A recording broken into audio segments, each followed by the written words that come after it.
Hey, what's going on, guys? Welcome back to the GM. It is your guy, Bulan Shay. Up next on the GM, AFC Free Agency, Risers and Fallers, AFC North Division.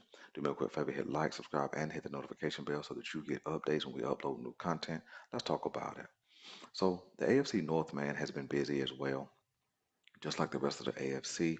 Let's start with the champs. Let's start with the Baltimore Ravens. The Baltimore Ravens have really only made one big move in free agency, simply because Justin Meta BK was done before free agency began, and that was the signing of Derrick Henry. I think the Derrick Henry signing is really a big deal, but I certainly believe that the Baltimore Ravens have a lot more work to do as they need upgrades and depth at the wide receiver position. I don't want them to hang their hat on Derrick Henry alone. I want them to really build out this offense. And so I think that the Baltimore Ravens are a team that is on the rise. However, how high they go is going to be dependent on the work they do from this point. When we jump to Division 4, the Pittsburgh Steelers are a team who is also rising. They went out and got Russell Wilson on a really cheap deal, like $1.25 million. They moved on from Kenny Pickett as he was unhappy with his quarterbacking situation. They traded now, but they did trade away Deontay Johnson. But if you know anything about the Pittsburgh Steelers, they are the masters of drafting wide receivers.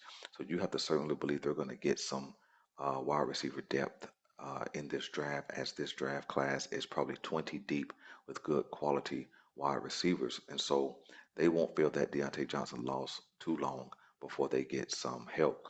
I think that another big signing for the Pittsburgh Steelers, of course, we understand, is Patrick Queen, who says he wants to be the villain, and I certainly think he has the skill set and ability and the attitude to do that. So I certainly think the Pittsburgh Steelers are on the rise. Let's jump to the Cincinnati Bengals. The Cincinnati Bengals are a team who may not be rising; they just may be sustaining their status. I guess the biggest move they're going to make this offseason, in fact, is not getting Geno Stone from the Baltimore Ravens, but it's going to be getting Joe Burrow back. Depending on what he looks like, how healthy he is, what that wrist looks like, I think that's going to be the biggest difference in the Bengals. The Bengals last year, the Bengals this year. You could definitely see the talent that the Bengals had as they sustained some winning ways after Joe Burrow went down. So I don't think the Bengals are rising, but I don't think they're falling either. They did move on from Joe Mixon and replace him with, I think, Zach Moss. That's a pretty good deal, I guess, getting younger and a lot cheaper. But I certainly think the Bengals are just sustaining their status as a good team, a quality team, but not really rising. Let's jump to the Cleveland Browns. I think the Cleveland Browns are definitely on the rise. The Cleveland Browns were able to make a trade for Jerry Judy, which gives him a solid number two, moving Elijah Moore to a number three, which is probably his better position. And working out of the slot.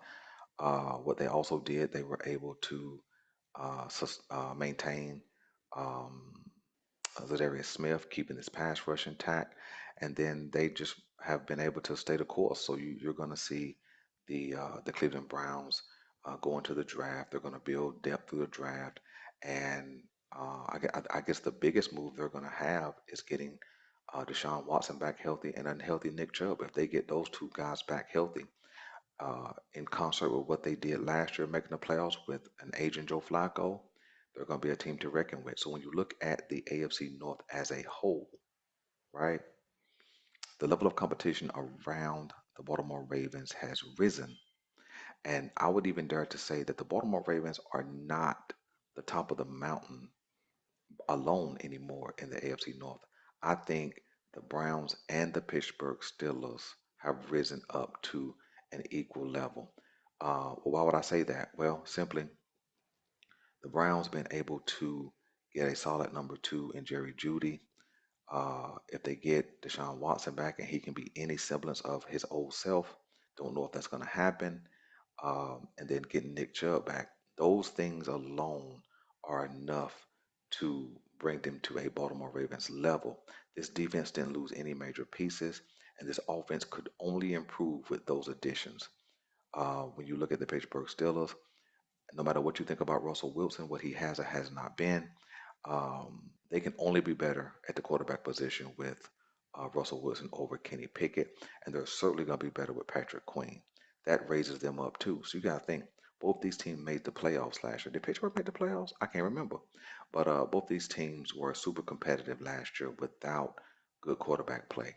If they get that in place and and Pittsburgh made some defensive improvements, they're going to be at the Baltimore Ravens level, looking us in the face. Don't know what we're going to do from here. There could be a move that shifts the balance of power and puts things back in the Baltimore Ravens' favor. But at this point in time, looks like a lot of parity in the AFC North. I'm your guy, Boulanger. This is the GM, and I'm out.